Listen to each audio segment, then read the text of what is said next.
Ayan guys. Actually, ito na lang, ay wow! Ito na lang hindi natin natitikman. Yan, tikman mo na. First time natin matitikman itong pink. May lasa nito. Ah, ito na yung nilagay nyo, no? Yung parang pang-apple. Ayan. Ah, okay. Ito din o, ito. Ayan ba yun?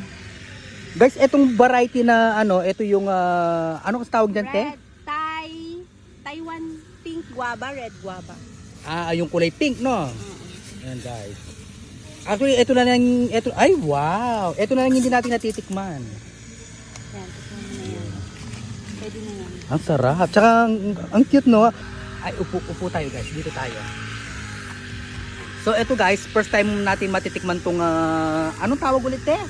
Pink. Thai pink guava. Ayan, Thai pink guava. Ayan. First time natin matitikman tong pink. May lasa nito. Ay, sarap! Oh, di ba? Sarap. Mas masarap to.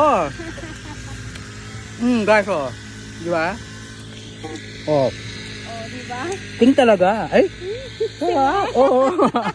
Ay, kasi Ha? masarap yan eh. Alam, mas masarap to. Siyempre. Magkano per kilo nito, te? Yan ang ano, medyo pricey siya. Ay, ito guys, medyo pricey. Mga siguro mga magkano. Nagre-range siya ng, 300. oh guys, 300. Yung guwapo, 200 lang per kilo. Ito, nasa 300 daw. Guys, ang sarap. I swear. Guys, dito lang nga sa RJ Farm. Ang sarap. Yan, pararamihin natin. Ah, ito padadami. Ilang puno to, te? Yan pa lang, isa pa lang. Kaya Oh, nag-iisa lang. kinukuha pa natin yung mga buto niya pa. Ang sarap. Sarap mo.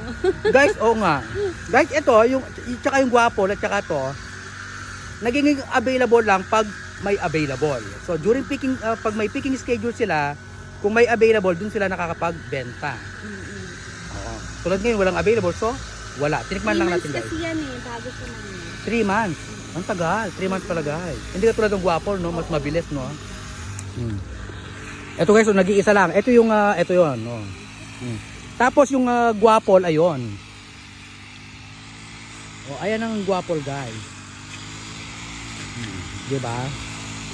Ay, mas malaki yan.